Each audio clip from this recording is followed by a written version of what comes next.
할렐루야. 오늘도 함께 마태복음 말씀 묵상하는 모든 분들 반갑습니다. 먼저 오늘의 본문을 읽겠습니다. 오늘 말씀은 마태복음 1장 18절부터 25절까지입니다. 예수 그리스도의 나심은 이러하니라. 그의 어머니 마리아가 요셉과 약혼하고 동거하기 전에 성령으로 잉태된 것이 나타났더니 그의 남편 요셉은 의로운 사람이라 그를 드러내지 아니하고 가만히 끊고자 하여 이 일을 생각할 때에 주의 사자가 현몽하여 이르되 다윗의 자손 요셉아 네 아내 마리아 데려오기를 무서워하지 말라. 그에게 잉태된 자는 성령으로 된 것이라. 아들을 낳으리니 이름을 예수라 하라. 이는 그가 자기 백성을 그들의 죄에서 구원할 자이심이라 하니라.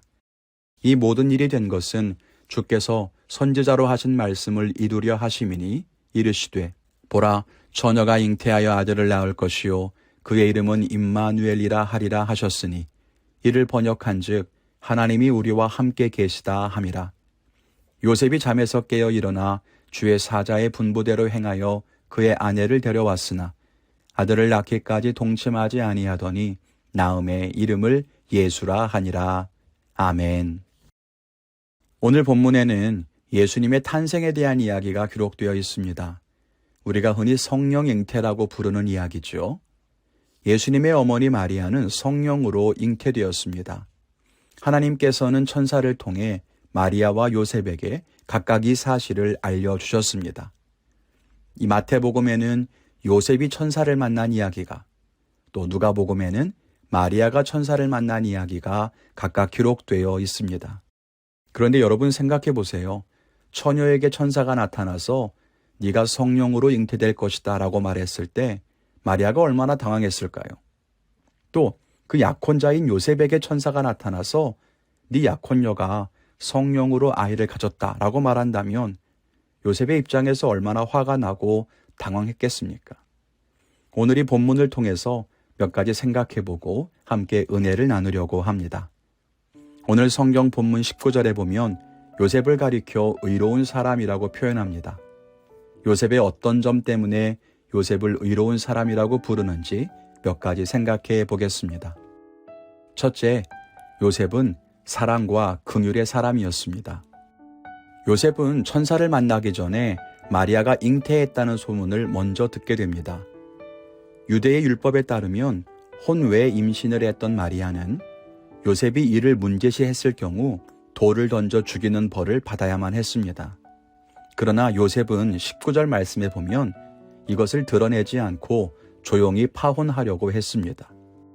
이 부분에서 우리는 의롭다는 것의 정의를 다시 한번 생각해 봐야 합니다. 의롭다는 말의 뜻은 하나님의 법을 잘 지킨다는 뜻입니다. 그런데 앞에서 뭐라고 했죠? 구약의 율법에 따르면 마리아는 돌에 맞아 죽어야 합니다. 그런데 요셉은 마리아를 율법의 기준으로 판단하지 않았습니다. 그러니까 의로운 것과는 거리가 멀죠. 웬만한 사람이라면 자기의 의를 드러내기 위해 마리아를 율법으로 고발할 수 있었을 텐데 요셉은 자기의 의로움을 포기하고 사람들의 손가락질이나 수군거림을 감내하고 조용히 파혼하기로 결정합니다. 과연 사람들은 요셉을 의로운 사람이라고 생각했을까요? 그렇지 않았을 겁니다. 그런데 왜 성경에는 그를 의로운 사람이라고 말했을까요? 요셉은 하나님의 법에 합당했기 때문입니다. 유대 율법 조항으로는 하나님의 법에 맞지 않아요. 그러나 율법 조항보다 더 큰 하나님의 법, 사랑의 법에 따르면 요셉은 분명히 하나님의 법에 합당한 사람이었습니다. 그래서 그를 의롭다고 말하는 것입니다. 우리도 신앙생활을 하면서 성경 말씀을 근거로 해서 정의를 외치고 옳고 그른 것을 따집니다. 그래서 서로 다투기도 하고 교회가 분열되기도 하죠. 모두 자기가 옳고 하나님의 말씀에도 그렇게 쓰여 있다고 말합니다. 그러나 우리는 혹시 율법 조항보다 더 큰 하나님의 사랑의 법을 잊고 있는 것은 아닐까요? 자기가 욕을 먹는다고 해도, 자기가 알아왔던 신념을 포기한다고 해도 마리아를 아끼는 긍휼의 마음으로 모든 것을 그냥 조용히 끝내려고 했던 이 요셉의 모습을 닮아가야 하는 것입니다. 우리 모두가 그런 사랑과 긍휼의 사람이 되기를 바랍니다. 둘째로 요셉은 순종의 사람이었습니다.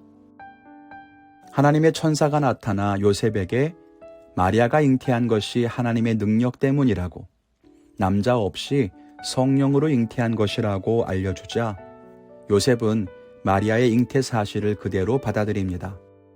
24절에 보면 임신한 마리아를 데려오기로 결정합니다. 이것이 바로 순종입니다.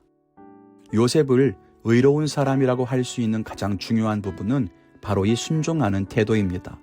왜냐하면 순종은 하나님의 뜻을 이루는 유일한 길이기 때문입니다. 요셉이 만일 마리아를 용납하지 않고 마리아와 파혼했다면, 혹은 마리아를 율법에 고발해서 죽게 했다면 하나님의 뜻은 완성되지 않았을 겁니다. 결국 예수님의 성육신 사건은 우리를 구원하시려고 하는 하나님의 뜻과 계획으로 시작됐지만 그 과정에서는 하나님의 뜻을 존중하며 그것에 순종하는 요셉과 마리아가 있었기 때문에 가능할 수 있었습니다. 그래서 순종하는 사람을 의로운 사람이라고 하는 것입니다. 우리가 순종할 때 하나님의 뜻이 완성되기 때문입니다. 요셉은 마리아를 데려오기도 했지만 그가 아이를 낳을 때까지 동침하지 않기로 합니다. 마리아가 성령으로 잉태되어 아이를 낳기 전까지는 간섭하거나 방해하지 않으려고 했던 거죠. 혹시라도 성령 잉태인지 자연 잉태인지 오해할 소지를 없애려고 했던 거죠. 그것이 요셉의 순종이었습니다. 우리가 하나님 말씀에 순종할 때 이런 모습을 배워야 합니다. 우리는 내가 원하는 일들만 순종하려고 하고 내가 할 수 있는 것들만 순종하려고 하죠. 그리고 순종하면서도 계속해서 개입해서 내 생각과 내 뜻대로 조종하려고 합니다. 그것은 온전한 순종이 아닙니다.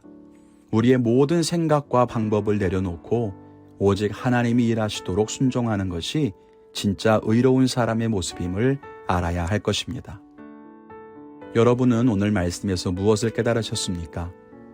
요셉은 의로운 사람이었습니다. 약혼녀가 갑자기 임신했다는 놀라운 소식을 들었음에도 그것이 하나님의 뜻이라고 하는 것을 믿고 모든 것을 받아들였던 요셉의 모습을 보면서 모든 것을 하나님께 맡기는 믿음을 담고 싶다는 생각을 했습니다. 또 오늘 말씀을 통해 무엇을 결단하셨습니까? 오늘 저는 하나님의 말씀을 법으로 삼아서 다른 사람들을 판단하고 비난했던 저의 모습을 돌아보게 됐습니다. 마치 내가 다 옳은 것처럼, 하나님도 내 편인 것처럼 생각하면서 다른 사람들을 비난하는 그런 모습이 있었는데요. 요셉이 율법보다 더 큰 사랑의 법을 지켰던 것처럼 저도 사랑과 긍휼의 모습으로 바라봐야겠다는 생각을 했습니다. 여러분들도 말씀의 결단을 지키시고 그 말씀대로 순종하며 살아감으로써 의롭다 칭찬받기를 주님의 이름으로 간절히 축원을 드립니다. 오늘도 말씀 안에 승리하시기를 바랍니다. 감사합니다.